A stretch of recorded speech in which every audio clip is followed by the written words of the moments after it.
শাহরিয়ার ভাইয়ের সমর্থনে এই জনসভাকে তারা সাফল্যের উচ্চ শিখরে নিয়ে যেতে সক্ষম হয়েছে।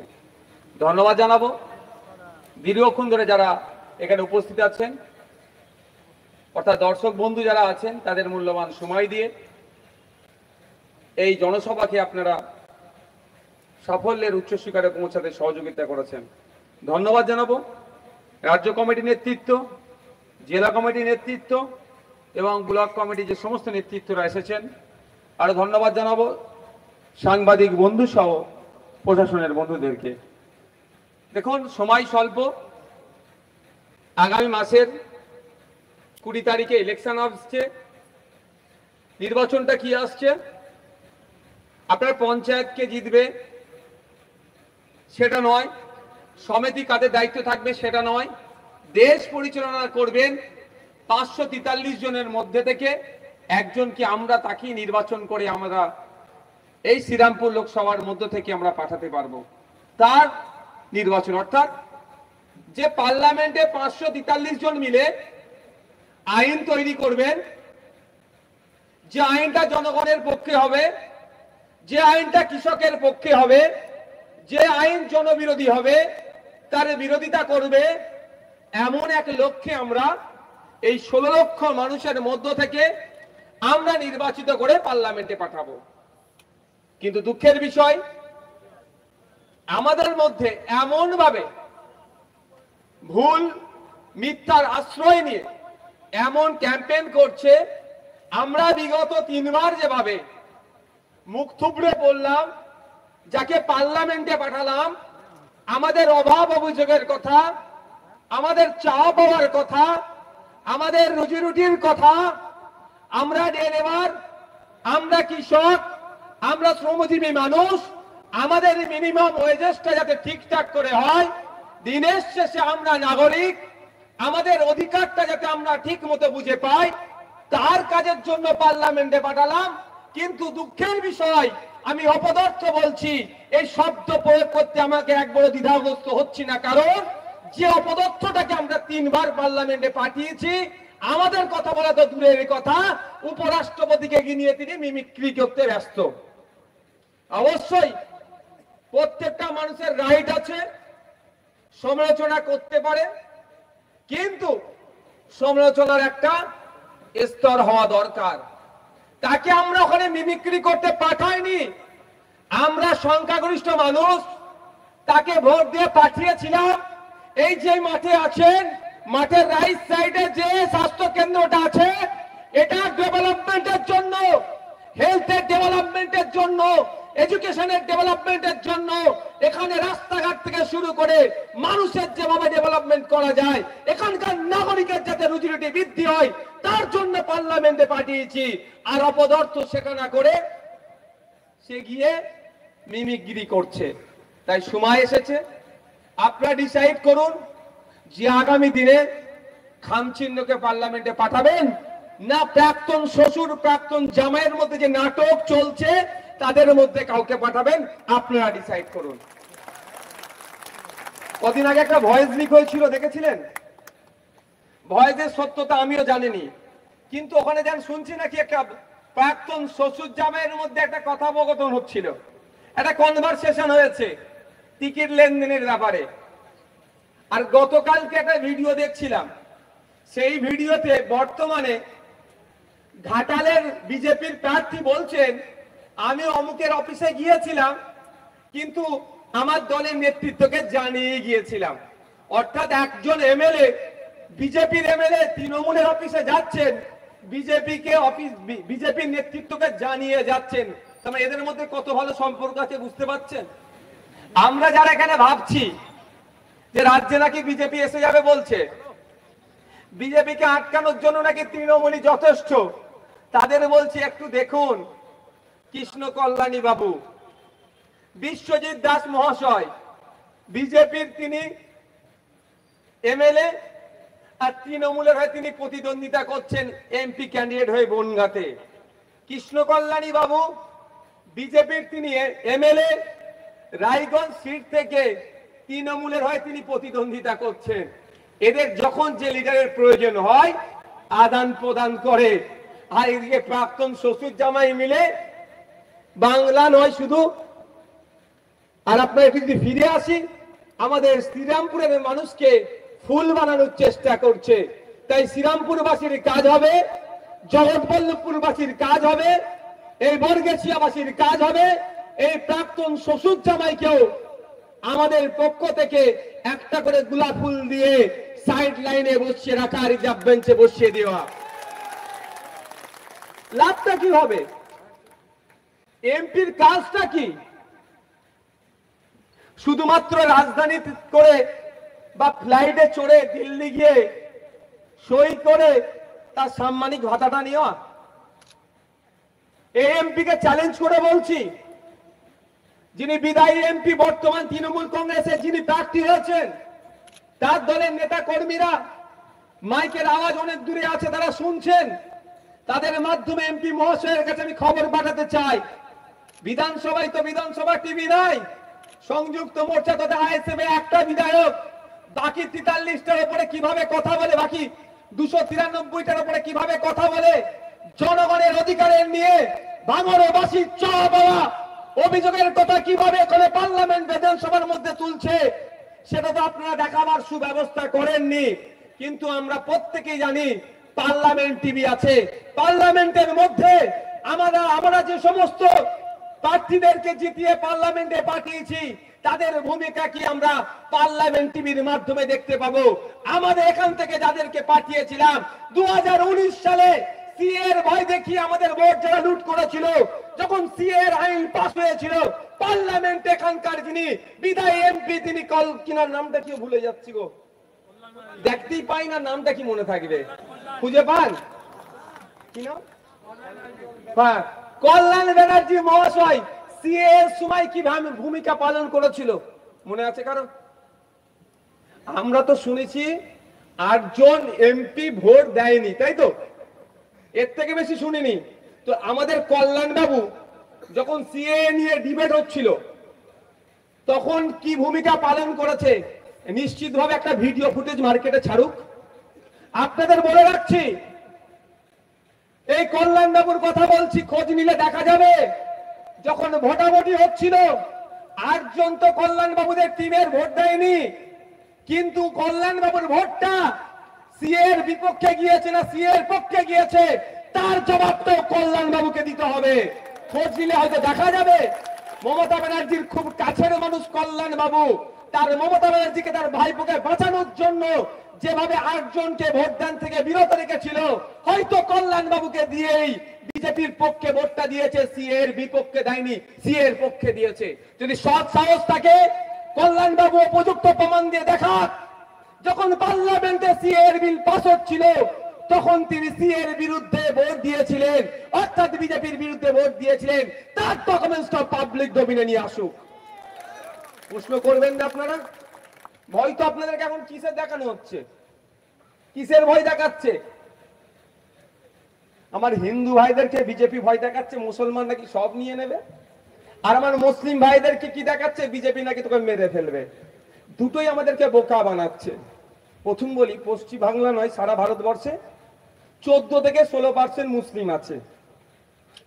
বাকি তাহলে 84 থেকে 86% কে এই 14% ভয় দেখিয়ে লুটে খাচ্ছে। আমার হিন্দু ভাইরা একটু সজাগ হন, হিন্দু ভাইরা একটু সজাগ হন, প্রশ্ন তুলুন। 2014 সালে বলেছিলেন হিন্দু খাতরে মে হ্যায়, হিন্দুকে বাঁচাবার জন্য এসেছিলেন। এখন বাজারে গিয়ে এই বর্গেছিয়া পাম্পে গিয়ে কেউ যদি নারের তকবীর আল্লাহু আকবার বলে, কেউ যদি বা জয় শ্রীরাম বলে পেট্রোল ডিজেল কিনতে চায়, মোদি বাবুর নাম নিয়ে কেউ যদি পেট্রোল ডিজেল কিনতে চায়, 14 আগে তো আমার হিন্দু ভাইকে বাঁচাতে এসেছিল, তাহলে তার জন্য কি 50 টাকা লিটার হবে? এই যে গ্যাসের দামের কথা হচ্ছে, নিত্য প্রয়োজনীয় জিনিসের দাম বেড়ে যাচ্ছে, হিন্দু ভাইকে বাঁচাতে এসে তার নিত্য প্রয়োজনীয় জিনিসের দাম কমিয়েছে না হিন্দু ভাইদের জন্য আলাদা রেট আর নন হিন্দুদের জন্য বেশি রেট, এরকম কোনো ব্যবস্থা আছে? পক্ষান্তরে আমরা কি দেখেছি, এর পরিবর্তে আমরা কি দেখলাম?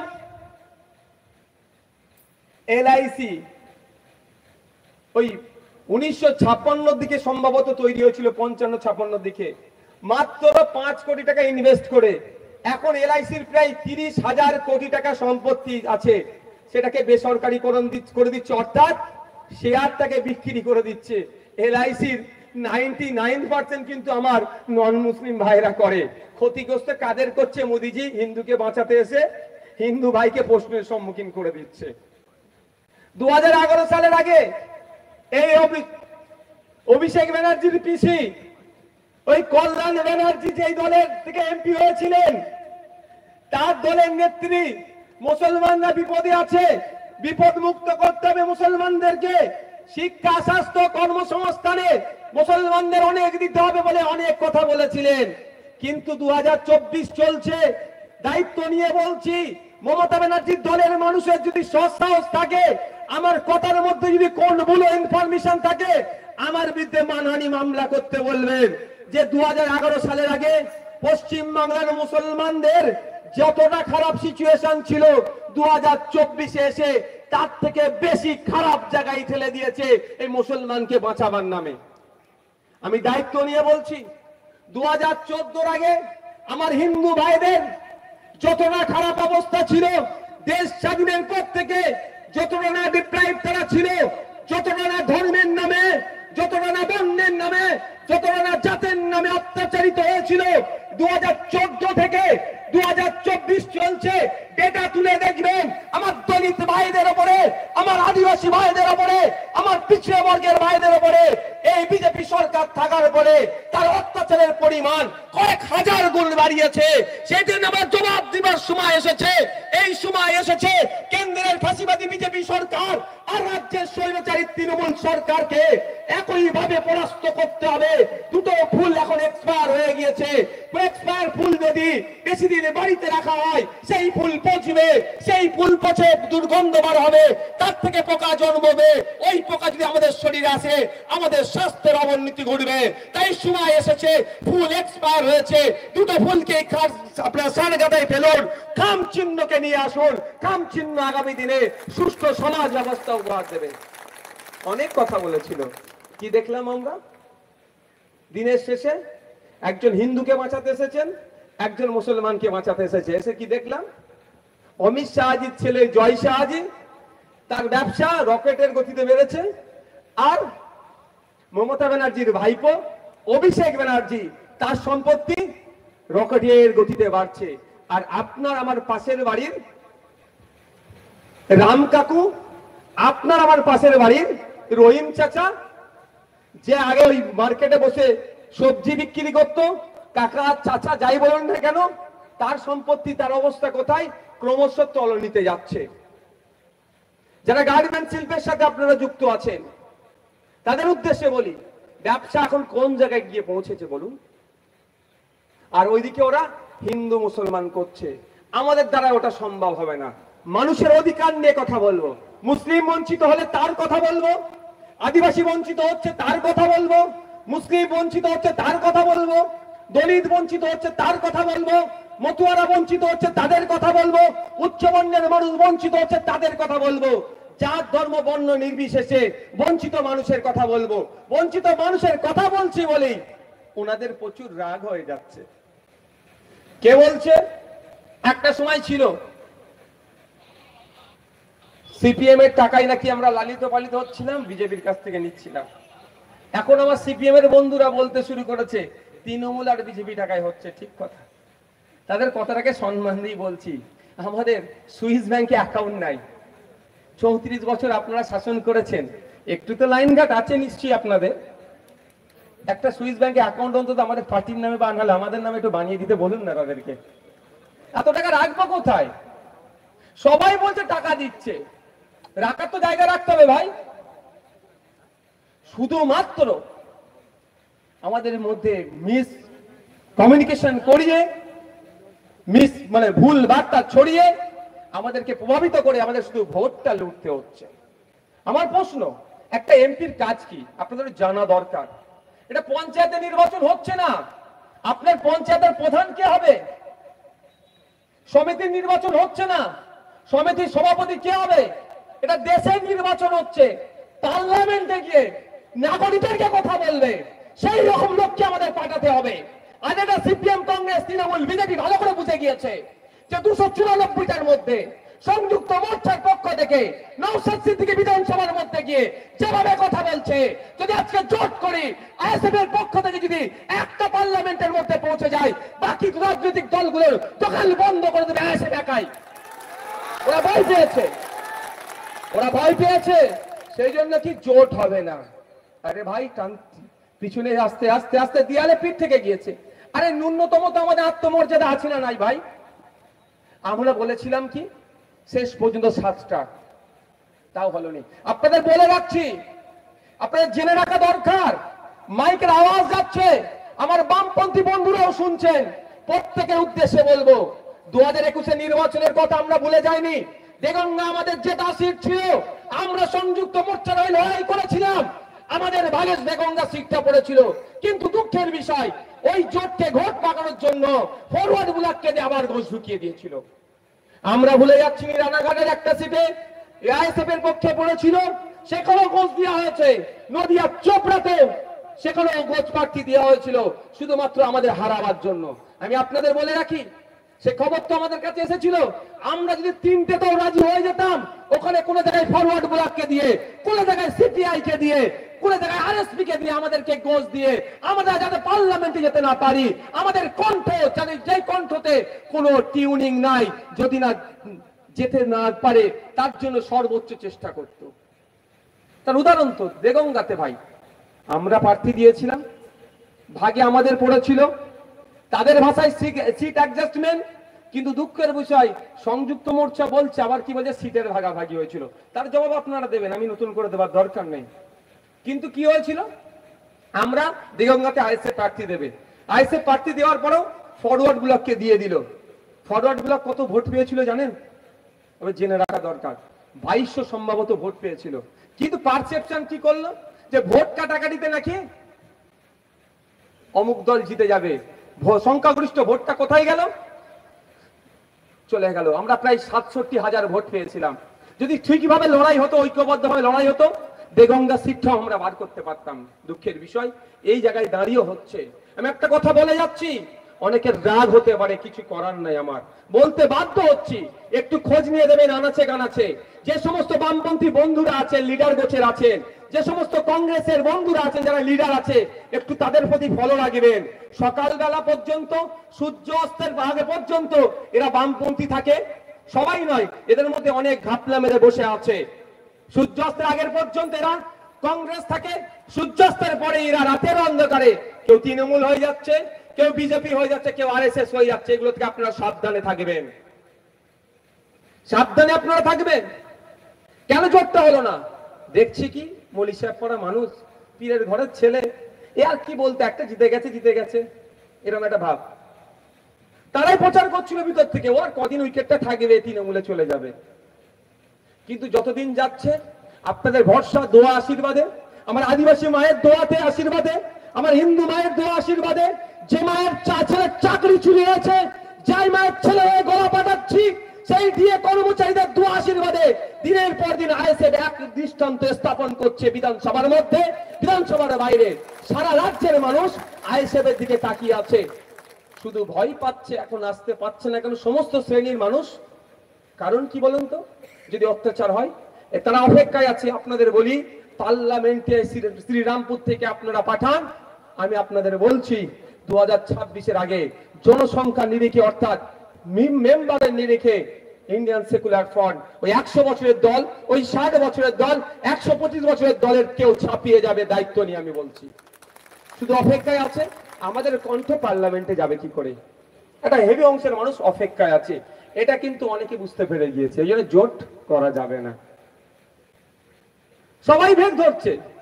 কদিন আগে দেখছিলাম আমার অনেক বন্ধুরা, এখন যদিও শত্রু নয়, এখন বন্ধুত্ব থেকে একটু ডিটাচে আছি আমরা, শুভেন্দু অধিকারীর গ্রেপ্তার মাহফিলের ছবি দিচ্ছে, দেবাংশুর গ্রেপ্তার মাহফিলের ছবি দিচ্ছে। অবশ্যই দুটো কি আমরা ধিক্কার জানাচ্ছি, কিন্তু ফুরফুরা শরীফে গেলে এই ঢং করে ভোট চাইতে হবে কেন ভাই?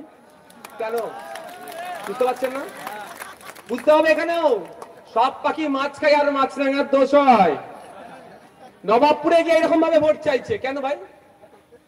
আরে আপনি এরকম ভাবে আসুন না, ভালো লাগলে ভোট আপনাকে দেবে।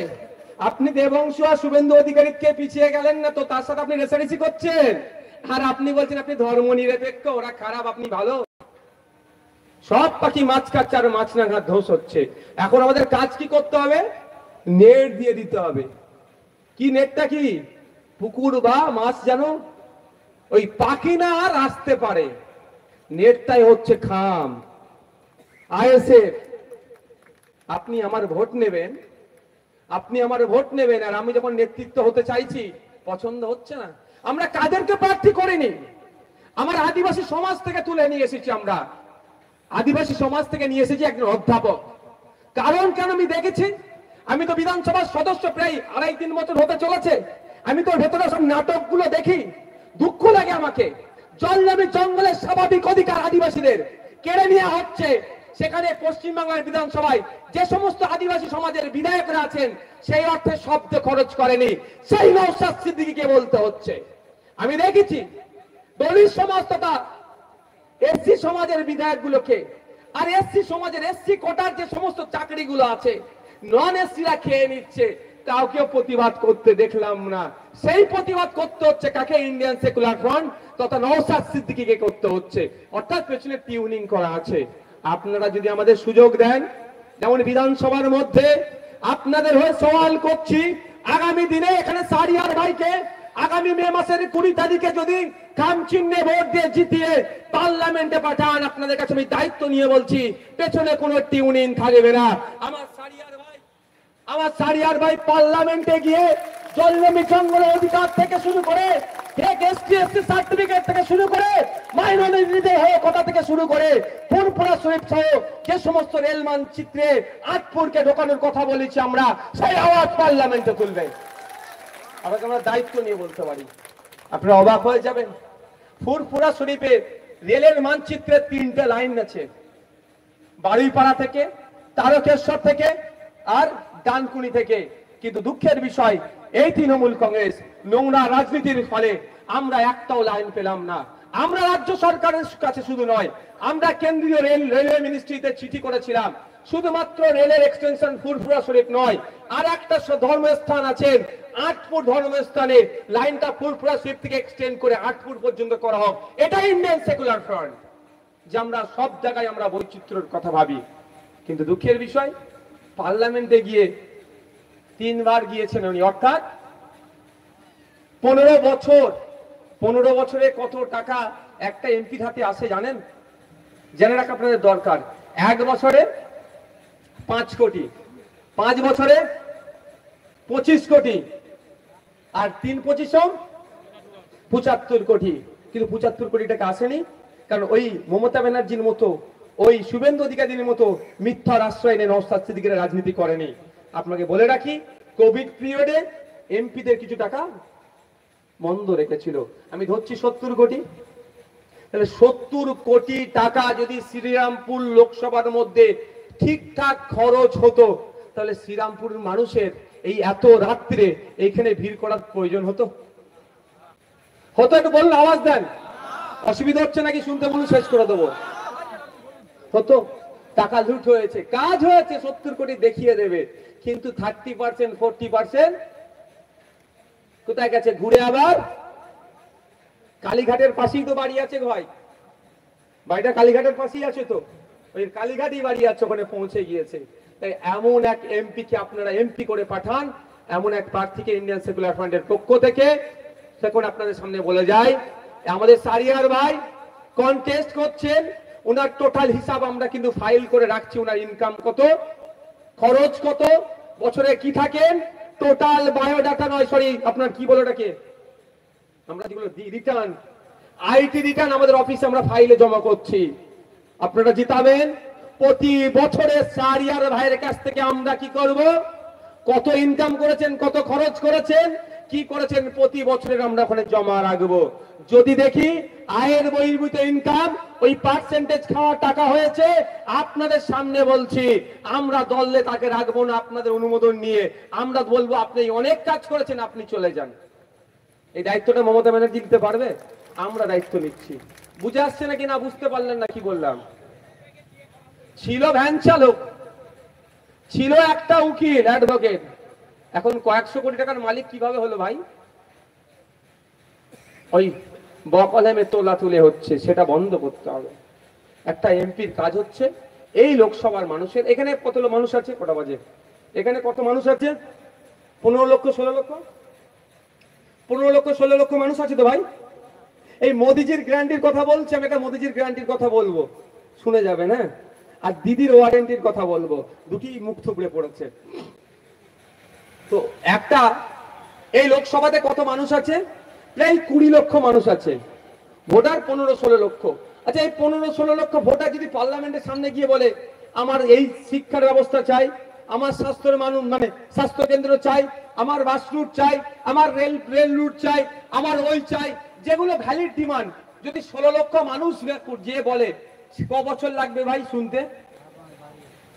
কতশো বছর লাগবে বলা মুশকিল।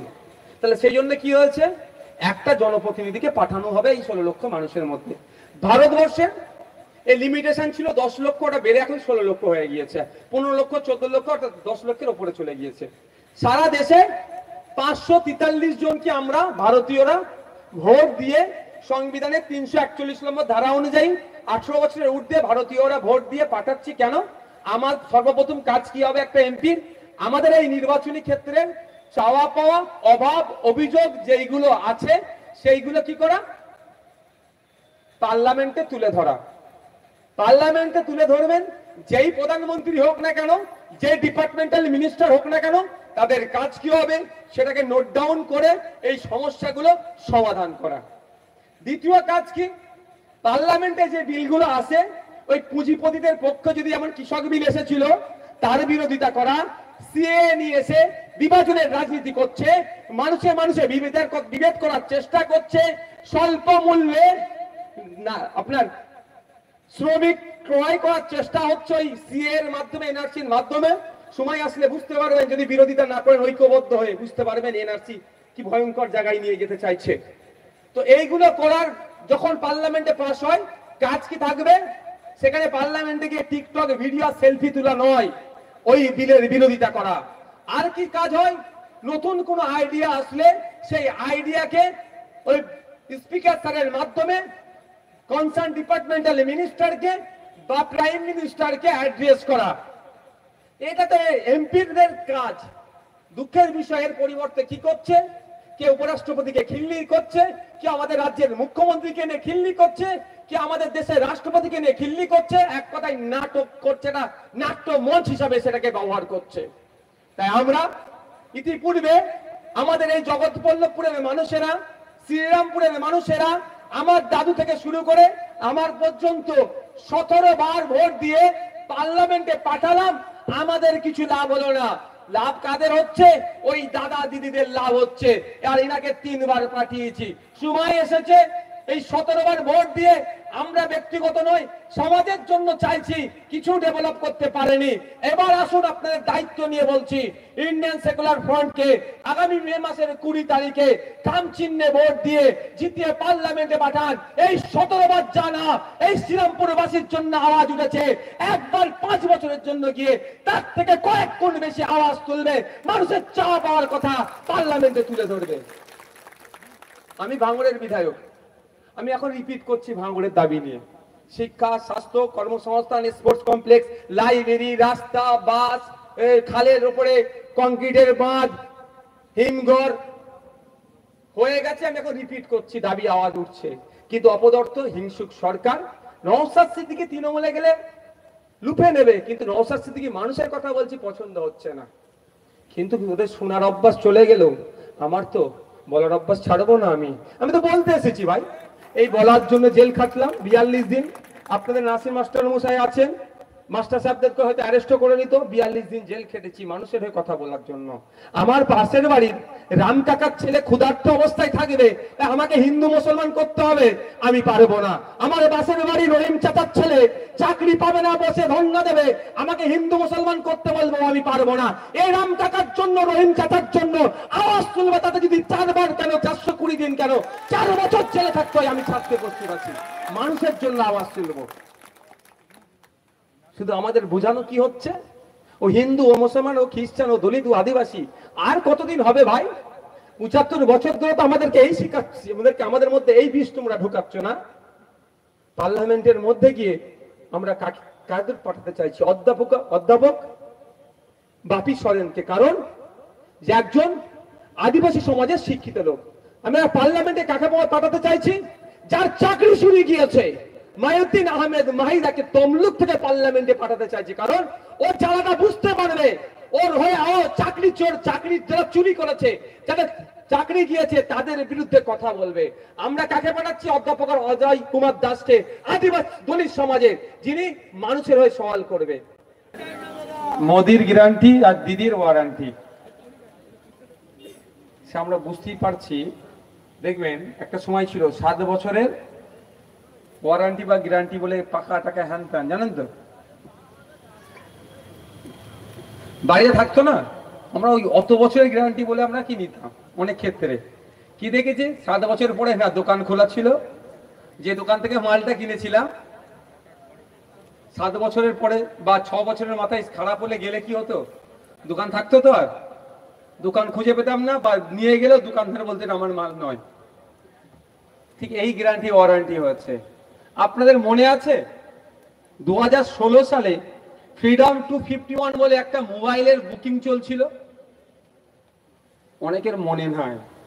ফ্রিডম 251 নেটে সার্চ করুন, গুগলে সার্চ করুন। 2016 থেকে 2021 এর মধ্যে প্রায় 7 কোটি 35 লক্ষ বুক হয়েছিল। দামটা কত ছিল এবার মনে পড়ছে কি আপনাদের? অনেকদিন হয়ে গেছে না, 8 বছরের কথা মনে পড়ছে না। এটা গুগলে গেলে বুঝতে পারবেন। হ্যাঁ, বুক হয়েছিল তো, অনেকে বুক করেছিলেন তো। কই গ্যারান্টি এখন কোথায়? ভ্রষ্টাচার হবে না, না খাওঙ্গা না খানে দুঙ্গা। যে বলেছিলেন এই 7 কোটি 35 লক্ষ মানুষের যে বুকিং করেছিল পিস, কত টাকা রিটার্ন পেয়েছে বা কতজন মোবাইল হাতে পেয়েছে? Is this guarantee?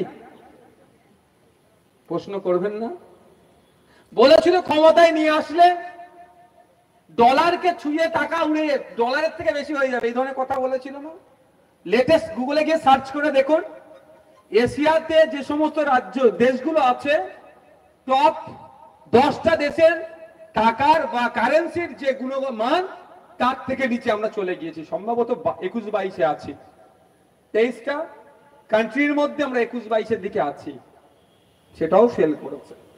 বলেছিল নোটবন্দির কথা, নোটবন্দিতে যদি সাকসেস না আমরা হয়, চৌরাস্তায় উনি কি বলেছিলেন, কি নিয়ে নেবেন আপনারা বলুন না, ভুলে গেছেন নাকি? চৌরাস্তায় বলেছিল দিয়ে টেঙে। কিছু নোটবন্দির ফলে লাভ হয়েছে না লস হয়েছে? আপনাদের এলাকায় লেদের কাজ সব থেকে বেশি হয় তো ভাই, মানে এই এলাকাটাতে লেদের যারা কাজ করে তাদেরকে জিজ্ঞাসা করুন তো। এখন কাজ বেশি করতে হচ্ছে, কামাই কম হচ্ছে। যিনি বলেছিলেন, যার গ্যারান্টিকে আমরা আর ভরসা করতে পারছি না, আর ভরসাও করব না, যে ক্ষমতায় আসলে বিদেশে যে সমস্ত কালো টাকা আমাদের গিয়েছে ফিরিয়ে নিয়ে এসে 15 লক্ষ টাকা করে অ্যাকাউন্টে দেবে। 15 পয়সা তো আসেনি, উল্টে কি দেখেছি, আপনার আমার এই দেশ থেকে আপনার আমার পূর্বপুরুষের লড়াই, আত্মবলিদান, এই শ্রীরামপুরের বীর যোদ্ধা শহীদ গোপীনাথ সাহা, যিনি 20 বছর বয়স পার করেননি, 20-র আগেই দেশের জন্য জীবন দিয়েছেন, সেই শ্রীরামপুরের যিনি নাম সহ দেশের নামকে উজ্জ্বল করেছেন, ব্রিটিশদের বিরুদ্ধে লড়াই করে জীবনকে উৎসর্গ করেছিলেন, সেই শহীদ গোপীনাথ সাহারও কিন্তু আত্মত্যাগেরও সম্মানীরা দিল না। কি দেখলাম, এই দেশ থেকে ঋণ খিলাপির সংখ্যা বেড়ে গেল। এই 10 বছরে আরো কয়েকশো গুণ বেশি টাকা বিদেশে চলে গেল। তাহলে গ্যারান্টি আর থাকলো? আর যিনি ওয়ারান্টি দিচ্ছেন, একটা একটা করে বললে সারা রাত পার হয়ে যাবে। তিনি কি ধরনের ওয়ারান্টি দেন? তার ওয়ারেন্টির কতটা যুক্তি আছে তার আমি একটা উদাহরণ দেবো না দুটো দেবো, একটা দিলে হবে না। প্রথম কথা হচ্ছে 2021 সালে নির্বাচনের সময় তিনি বলেছিলেন নন্দীগ্রামে নাকি তার উপরে কেউ হামলা করেছিল, তার পায়ে নাকি চোট হয়েছিল, পায়ে প্লাস্টার করে সারা ভোটের সময় তিনি হুইল চেয়ারে ঘুরলেন, মানুষের সিম্প্যাথি নিলেন, ভোট মানুষ দিল। কি গণনা কেন্দ্রে চুরি হয়েছে আর নতুন করে বলবো না আমি, কিন্তু দিনের সাথে তাদের হাতে বেশি সার্টিফিকেট আছে, তারা সরকার গঠন করেছিল। আজকে 2.5 থেকে 3 বছর হতে চলেছে, কে তাকে ধাক্কাটা মারলো? আমাদের রাজ্যের মুখ্যমন্ত্রী যিনি জেড প্লাসের উপরে সিকিউরিটি নিয়ে ঘোরেন, কে তার উপরে হামলা চালিয়েছিল, কে তার প্রাণ কেড়ে নিতে চেয়েছিল, এখনো আমরা জানতে পারলাম না। তিনি আমাদেরকে নাকি আবার ওয়ারেন্টি দিচ্ছেন, বা তার দল ওয়ারেন্টি, তার ওয়ারেন্টি বিশ্বাস করতে হবে। কদিন আগে দেখছিলাম 200 স্পিডে নাকি একটা গাড়ি এসে ধাই করে তাকে ধাক্কা মারতে চাইছিল, কপালে লেগে গিয়েছিল। আমার কারো অ্যাক্সিডেন্ট নিয়ে আমি খিল্লি করব না, কি তার নাকি ড্যাশবোর্ড গাড়ির খুলে কপাল লেগে ফেটে গিয়েছে। ভাই, আমাদের অত দামি গাড়ি না থাকলেও গাড়ি সম্পর্কে একটু আধটু আমাদের আইডিয়া আছে। টয়োটার গাড়ি সম্ভবত একটা ফরচুনার ছিল, ওখানকার কোন এমএলএ এর গাড়িতে উনি ছিলেন। ফরচুনার কোম্পানি কিন্তু এই ভিডিওটা যদি ইংলিশে ট্রান্সলেট করে বা তাদের লোকাল ল্যাঙ্গুয়েজে ট্রান্সলেট করে যদি তার এমডির কাছে পৌঁছে যায় বা সিইও এর কাছে পৌঁছে যায়, তারা কিন্তু দেখে ভয় পেয়ে যাবে যে ডুপ্লিকেট ফরচুনার ওয়েস্ট বেঙ্গলে ঘুরছে নাকি।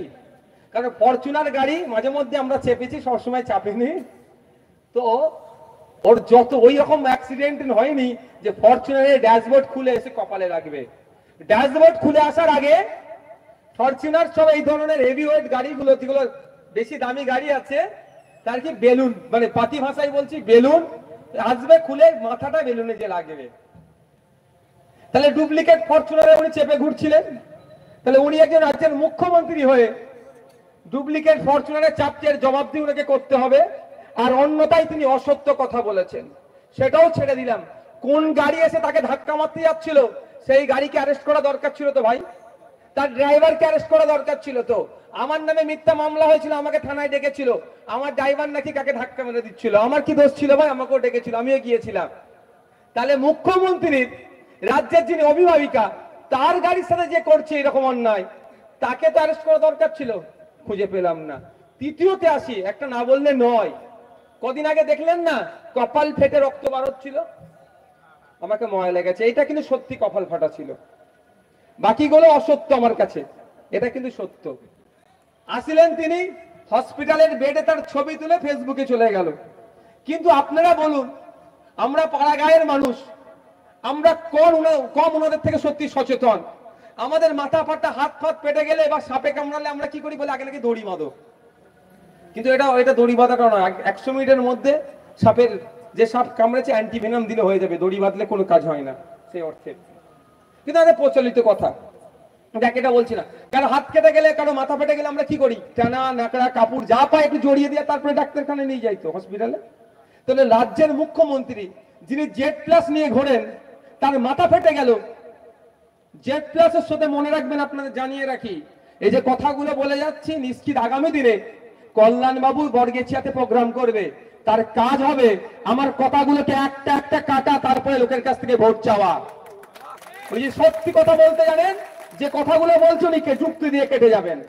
জেড প্লাস সিকিউরিটি ঘাটলে তার সাথে ডাক্তার থাকবেই থাকবে। আমার জেড প্লাস নয়, আমার যে ক্যাটাগরি, আমার কি রোগ, হ্যান ত্যান, আমার যিনি পিএসও আছে সব জানেন। কারণ কি, তৎক্ষণিক যদি আমার কিছু হয়ে যায়, যদি আপনাদের দোয়া আশীর্বাদ আমার ওইসব কিছু নাই, তাহলে কি ওষুধটা তো এনাদেরকে দিতে হবে না? কিছু নিয়মিত ওষুধ খাই বা কোনো নেশা আছে না আছে, টোটালটা জানাতে হবে পিএসও কে। যিনি জেড প্লাস নিয়ে ঘোরেন, তাকে ডাক্তার সবসময় তার কাছে থাকবে একটা করে। দেখবেন মমতা ব্যানার্জি যখন কোনো ট্যুরে যায়, দেখবেন একটা অ্যাম্বুলেন্স থাকে, এটা নিয়ম জেড প্লাসের। তো মমতা ব্যানার্জির এক ভাইপোর তো অভাব নেই ওনার, আরো বেশি ভাইপো হোক। আমরা ওনার ভাইপো হতে পারলাম না, তো মানুষ ভাইপো হতে পারলাম না। আমাদেরকেও কবে উনি ভাইপো বলে গ্রহণ করবে সেটাই দেখার বিষয়। উনার এক ভাইপোর বিয়ে ছিল কোথায়? পাহাড়ে।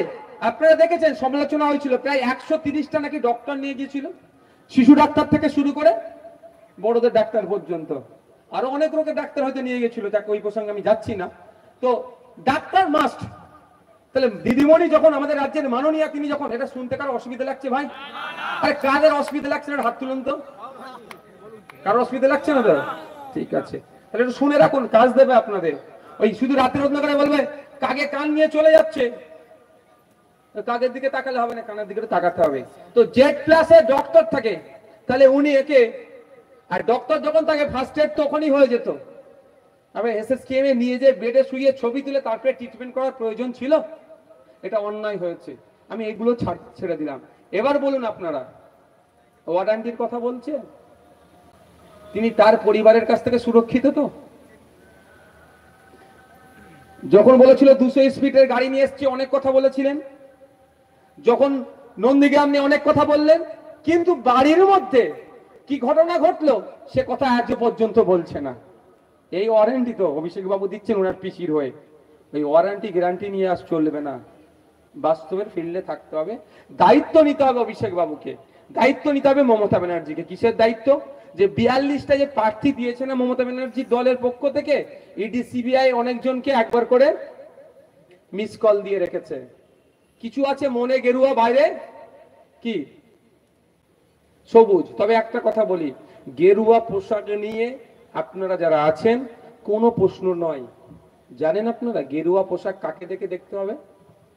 যদি গেরুয়া পোশাকে নিয়ে আপনি বিশ্লেষণ করতে চান, গেরুয়া পোশাক নিয়ে যদি সমালোচনা করবেন বা আলোচনা করতে চান, তাহলে স্বামীজি অর্থাৎ স্বামী বিবেকানন্দজির গেরুয়া নিয়ে আলোচনা করুন।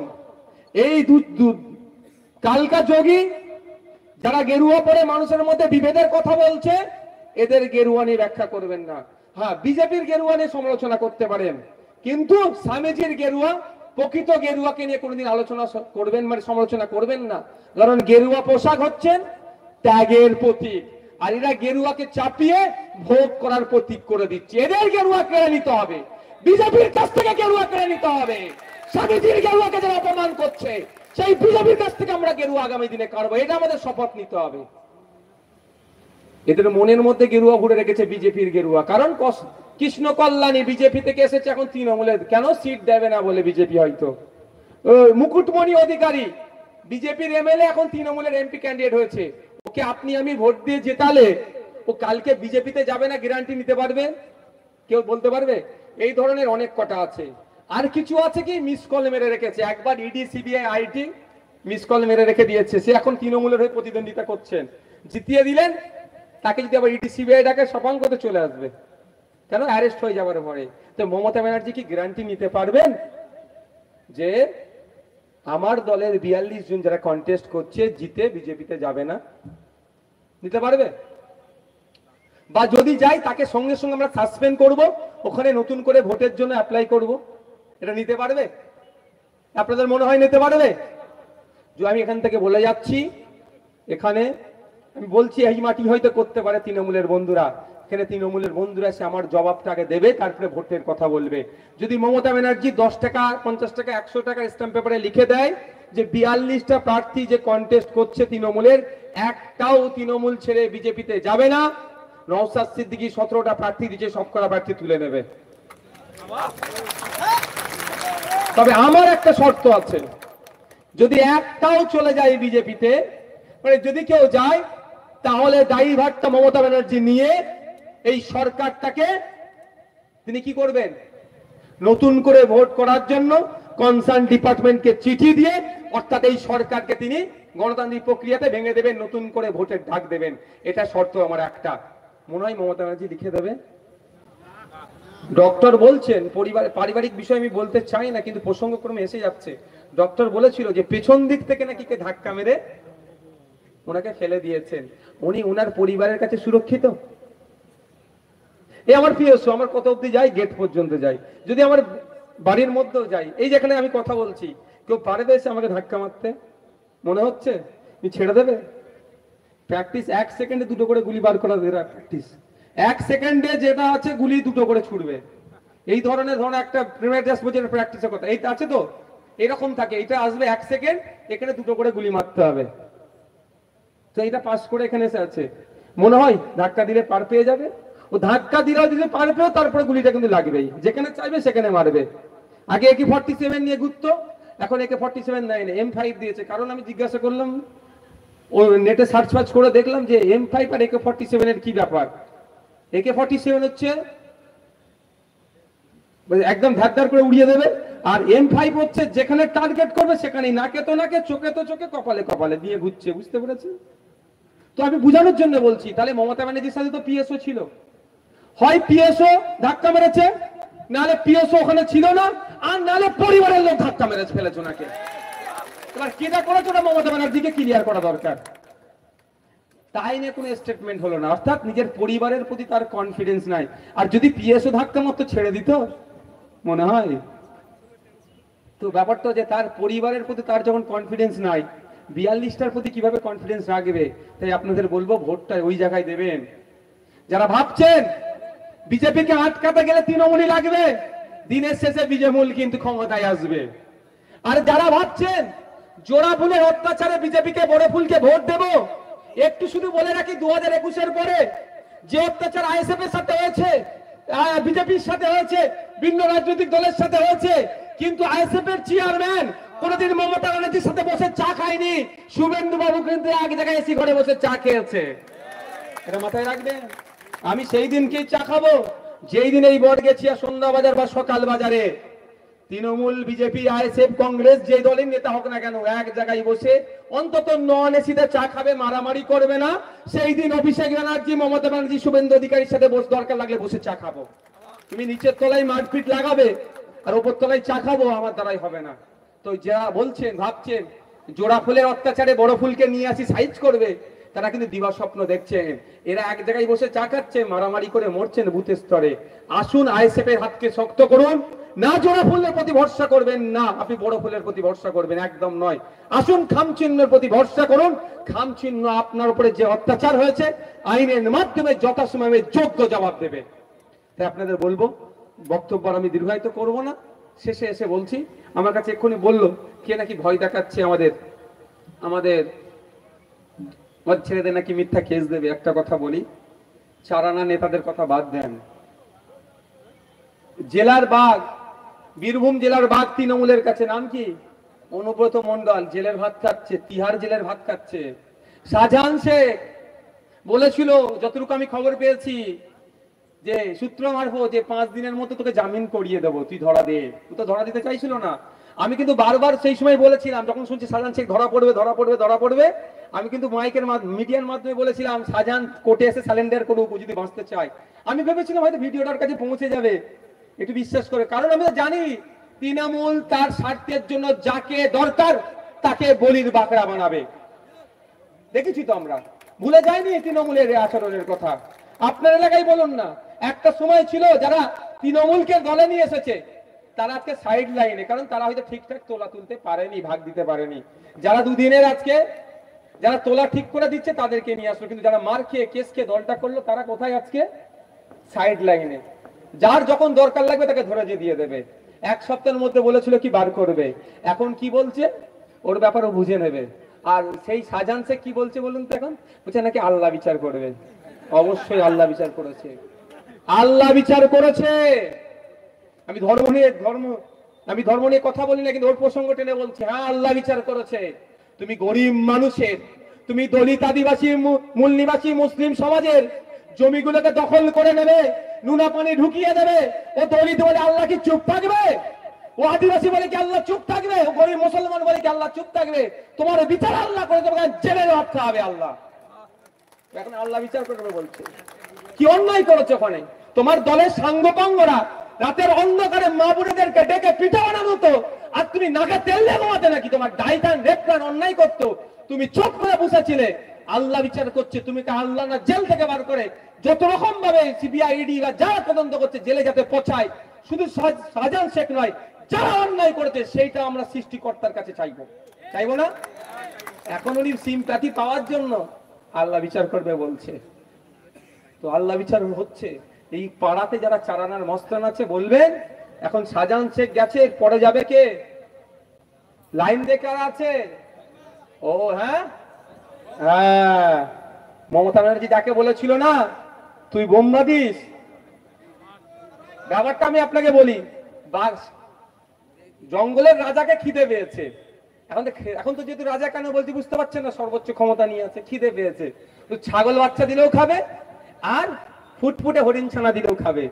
খিদেটা নিবারণ করতে হবে। এখন কি দিচ্ছে? ছাগল বাচ্চাগুলোকে দিচ্ছে। বুঝতে পারছেন না? বুঝাতে হবে আরো খুলে। এখন তো এমসিসি চলছে, এখন কোড অফ কন্ডাক্ট চলছে, তো ওই জন্য বেশি কিছু বলতে পারছি না। বুঝছেন? একটার পর একটা দিচ্ছে দেখুন, আর যারা ফাঁসছে দল হাত তুলে নিচ্ছে। আর আমি এখানে আপনাদের বলে যাই, আমাদের ভালোবাসার মানুষ, কর্মী সমর্থক যারা আছেন, আপনাদের উদ্দেশ্যে বলছি, বুক ফুলিয়ে রাজনীতি করুন। মামলা হবে, জামিন হবে। আমাদের একটা কথা বলে যাচ্ছি, আমাদের দলের এক নেতা হাওড়া জেলার জনাব হাজী মুজিবুর রহমান সাহেবকে মিথ্যা মামলায় দীর্ঘদিন জেল খাটিয়েছে। এখন আছে একটা মামলা বাকি আছে। আমরা মামলা, আজকে আমি গিয়েছিলাম, এর আগে আমাদের নেতৃত্বরা গিয়েছে, আপনাদের বলে রাখি মিলিয়ে নেবেন। আমরা জামিন করিয়ে যে মামলাগুলো হচ্ছে কোয়াশিং এ যাব, কোয়াশিং এ গিয়ে মামলাটাকে নিষ্পত্তি করব। যে ওর নামে মিথ্যা মামলা দিয়েছে তার নামে আমরা মানহানির মামলা করব, আমরা ছাড়বো না। তো আমার ভালোবাসার মানুষদেরকে, আইএসএফ এর ভালোবাসার মানুষদেরকে যারা ডিস্টার্ব করবে, আপনার চিন্তিত হবেন না, মামলা হবে। সকালে উকিল আপনার জন্য কোর্টে পৌঁছে যাবে, আপনাকে জামিন করানো হবে। যদি এখানে না জামিন হয়, সুপ্রিম কোর্ট থেকে জামিন করিয়ে মালা পরিয়ে আপনার বাড়িতে পৌঁছে দেওয়া হবে। তারপরে আপনাকে নির্দোষ প্রমাণ করে, যে আপনার দাদা দিদির কথা শুনে যে আপনাদের নামে মিথ্যা মামলা করবে, আমরা দেখব তার যদি টাকা পয়সা বেশি থাকে তার বিরুদ্ধে কিভাবে করব। দুটো ধরনের মানহানি মামলা হয়, একটা টাকা ফাইন পাওয়া যায়, আর একটা জেল খাটানো যায়। যার দেখবো বেশি টাকা আছে সে কিভাবে জেল খাটানো যায় সেই মানহানি মামলা দেবো, আর যার দেখবো টাকা কম তার কাছে ওই 100 কোটি 150 কোটি 200 কোটি টাকার মানহানি মামলা ঢোকাবো। বুঝতে পারছেন না? যার টাকা আছে তাকে জেল খাটাবো, আর যার টাকা নেই তার কাছে বলবো মানহানি টাকা দাও, মানে তোমার চর্বি বেশি করে কাটাবো আমরা। দাদার কথা শুনে, ওই এমপির কথা শুনে, এমএলএ এর কথা শুনে মানহানি মামলা করো, মিথ্যা মামলা দেবে, প্রস্তুত থাকুন। ভাই শেষ করবো, একটা আপনাদের দায়িত্ব নিতে হবে। পারবেন? দায়িত্ব একটা দেবো, একটা দায়িত্ব দেবো, নিতে পারবেন? এখানে হাজার হাজার মানুষ এসেছেন, তো সবাই কিন্তু আমাদের পার্টির অ্যাক্টিভ কর্মী নয়। অ্যাক্টিভ কর্মী কত আছে? 150। সবাই ভোটার, সমর্থক, ভালোবাসার মানুষ। আপনাদেরকে এই শুধু 20 মে নয়, মে মাসের 20 তারিখ নয়, গণনার দিন পর্যন্ত পার্টির অ্যাক্টিভ কর্মীর ভূমিকা পালন করতে হবে। পারবেন? তারপরেও থাকতে হবে। পারবেন? যারা পারবেন একটু হাত তুলুন তো। পারবেন তো? আমাদের অ্যাক্টিভ কর্মীর কাজ কি? বাড়ি বাড়ি থেকে লোককে বোঝানো তো খাম চিহ্নে ভোটটা কেন দিতে হবে। ওরা বলবে বিজেপি চলে আসছে, মাস্টার সাহেব বলেছে। আমি একটা সিটের কথা বলছি, রায়গঞ্জ, ওখানে মোহাম্মদ সেলিম সাহেব বিদায়ী এমপি ছিলেন। কংগ্রেস প্রার্থী দিয়ে মোহাম্মদ সেলিম সাহেবকে, তৃণমূল প্রার্থী দিয়ে, সিপিএম প্রার্থী দিয়ে ভোট কাটাকাটিতে কি হলো? বিজেপি চলে আসলো। এই ধরনের আরো বাকি 17টা সিটের ডেটা আমাদের কাছে রেডি আছে, আমরা সব উদাহরণ দিতে পারি। ওরাই ভোট কাটাকাটি করে বিজেপিকে নিয়ে এসে দাঁড় করাচ্ছে, কেন? বিজেপির ভয় দেখি আমাদের ভোটটা লুটবে, ওটা আমরা হতে দেবো না। ওই প্রসঙ্গে যাচ্ছি না। আপনারা আছেন যারা, একটা আমি ঘটনা বলি, ঘটনার সাথে উত্তর দেবো। আমি একবার ক্যাব, ওলা উবেরের মতো একটা ক্যাব বুক করে আমি যাচ্ছিলাম আজমির শরীফে। যাওয়ার পথে একটা ড্রাইভারের সাথে পরিচয় হয়েছে, যে ড্রাইভার চালাচ্ছে। আমি মুখে মাস্ক ছিল, আমি কে না কে আমার পরিচয় কিন্তু জানিনি। বলতে বলতে দেখি বিজেপির বিরুদ্ধে প্রচুর বলে যাচ্ছে। আমার কৌতূহল বসে জিজ্ঞাসা করলাম, দাদা আপনি এত বিজেপির বিরুদ্ধে বলছেন কেন? কি ব্যাপার? আপনার নাম কি? প্রথম ভাবনা হয়তো মুসলিম নাকি। আমি আপনাদের বলি, মুসলমানদের শুধু বিজেপি ক্ষতি করেনি। কেউ যদি মনে করে শুধু মুসলমানদের ক্ষতি করছে, সে চরম, মানে অসত্যটাকে জানে না বলে সে চরম ভুল করছে। বিজেপি ভারতীয়দের ক্ষতি করছে। বিজেপি রাষ্ট্রায়ত্ত সম্পত্তিগুলোকে বিক্রি করে দিচ্ছে। যে সম্পত্তির উপরে আমার হিন্দু মা বাপেরও হক আছে, আপনার আমারও অধিকার আছে, সেইগুলো বিক্রি করে বিজেপি নাগরিকের ক্ষতি করছে। তো আমি বললাম, আপনি এত বলছেন কেন? বলছে একটা সময় বিজেপির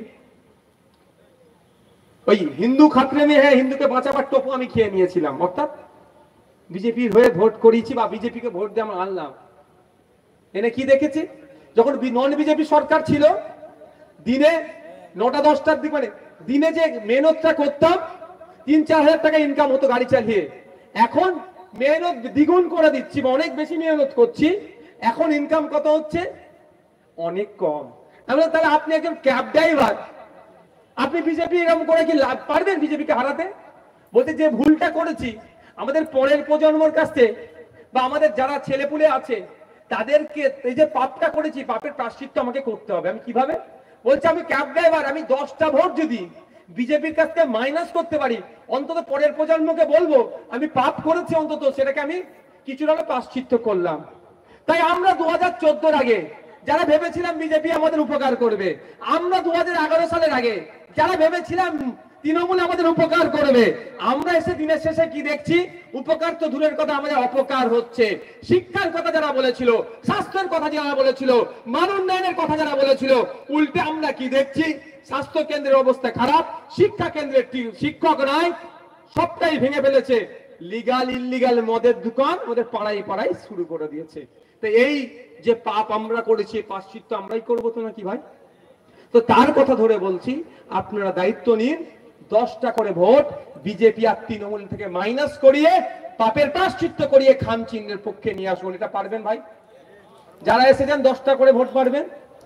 তাহলে অ্যাক্টিভ কর্মীর ভূমিকা আপনারা পালন করবেন তো? আমরা যতটুকু পর্যন্ত এখন পর্যন্ত আমরা মানুষের সাথে মিশেছি, প্রায় লক্ষাধিক ভোটে কিন্তু আমরা অ্যাচিভ করেছি, অর্থাৎ রিচ করেছি, আমরা পৌঁছে গিয়েছি। আর একটু আগামী 20 তারিখ আগে পর্যন্ত আমরা যদি সবাই দায়িত্ব নিই, আমরা এখান থেকে জনগণের কণ্ঠ হয়ে পার্লামেন্টের মধ্যে যাব। পার্লামেন্টে গিয়ে সন্তোষপুরের গার্মেন্টস শিল্প অর্থাৎ বস্ত্র ব্যবসায়ীদের যে অসুবিধার কথা তুলব, আমরা পার্লামেন্টে গিয়ে এখানকার লেদের যারা কাজ করছেন, লেদের সাথে যারা ব্যবসার সাথে যুক্ত, তাদের সমস্যার কথা তুলব। আমরা পার্লামেন্টে গিয়ে কৃষকদের সমস্যার কথা তুলব। আমরা পার্লামেন্টে গিয়ে এই লাইনে যাতে রেল লাইনে আরো বেশি লোকাল দেওয়া যায় এবং এখানে আরো রেল মানচিত্রে যদি যুক্ত করা যায়, ফুটপাথ থেকে শুরু করে, তার কথা তুলব। আমরা পার্লামেন্টে গিয়ে জনগণের জনপ্রতিনিধি হয়ে কথা বলবো। এই বলে আমি আপনার বক্তব্য শেষ করলাম। সকলে ভালো থাকবেন, সুস্থ থাকবেন। এখান থেকে বিদায় নিচ্ছেন। যেতে যেতে আমি একটা কথা বলছি, আপনারা শুনবেন। অনুরোধ একটাই, দিনের শেষে প্রতিবেশী, এটা মাথায় রেখে, মাইকের আওয়াজ অনেক দূরে যাচ্ছেন, মাইক অনেক দূরে লাগিয়েছেন, ওখানে বিজেপির কর্মী থাকতে পারেন, তৃণমূলের থাকতে পারেন, সিপিএম এর থাকতে পারে, কংগ্রেসের থাকতে পারে। প্রত্যেকের উদ্দেশ্যে বলবো, সুজন চক্রবর্তী, কুণাল ঘোষ, পার্থ চ্যাটার্জি যদি এক জায়গায় বসে চা খেতে পারে, সুকান্ত মজুমদার, কুণাল ঘোষ, দিলীপ ঘোষ যদি এক জায়গায় বসে কেক কাটতে পারে, কেন বর্গেছিয়া সকাল বাজার সন্ধ্যা বাজারে বিভিন্ন রাজনৈতিক নেতার কর্মীরা এক জায়গায় বসে কেন তারা মিটিং করতে পারবে না বা কেন চা খেতে পারবে না? অর্থাৎ মারামারি, হানাহানি বুথের স্তরে কারা নামাচ্ছে। দিনের শেষে প্রতিবেশী, এটা মাথায় রাখবেন, অন্যায় অনাচার হতে দেবেন না। অনুরোধ করছি প্রত্যেককে বারবার, যে ভোট আসবে যাবে, যে আত্মীয়তার সম্পর্ক, পাড়া প্রতিবেশীর সম্পর্ক, এটা বরকরার রাখবেন, এটাকে টিকিয়ে রাখবেন। কেউ ধর্মের নামে ভোট চাইছে, কেউ বর্ণের নামে ভোট চাইছে, কেউ জাতের নামে ভোট চাইছে, কেউ ধর্মগুরুর নামে ভোট চাইছে, এটা কাউকেও প্রশ্রয়